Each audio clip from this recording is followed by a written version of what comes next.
What is up, family? Type again, and in this tutorial you will understand how HLOOKUP is used in Excel. How do you decide that HLOOKUP will be used to look up for values in a given dataset?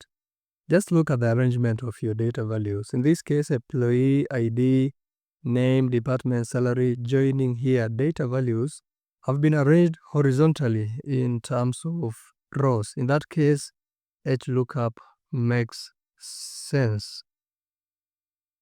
And the description here, HLOOKUP looks for a value in the top row of a table or array of values and returns the value in the same column from a row you specify.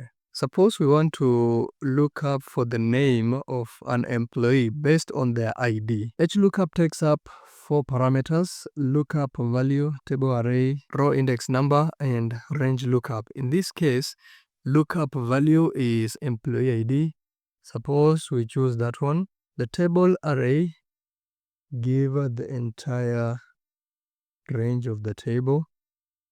Row index number, we are looking for the name which is in row number 2, 1, 2, 3, 4. That is how we give the index of the row number 2.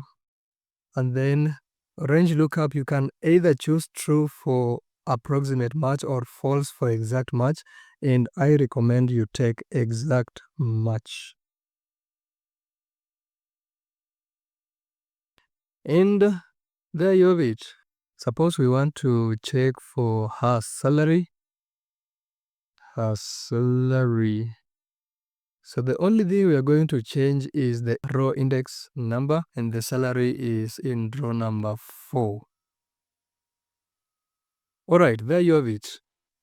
Now, suppose you want to check the department based on the name.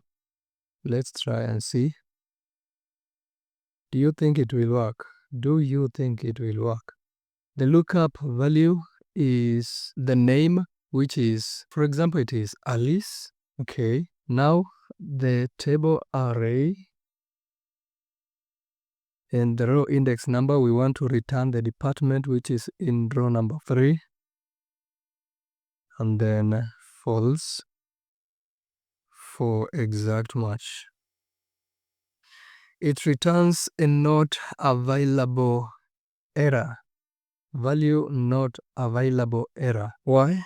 This is the limitation of HLOOKUP. In this case, we are looking for a value in this row, which is in row number 2. When the real definition of HLOOKUP is that it looks for a value in the top row. So in that case, if you really want to get the department based on the name, then you need to take this name row to the very top. How do you do that? Selecting anywhere in that row, shift space, just come here until this cursor changes. Click shift, and then left click your mouse and drag it like that. And now we have the name at the very top, and then we can come to this formula and change a little thing. Like the table array, it has changed, so let's give it the correct table array. We want to return the department, which is, I guess this will work.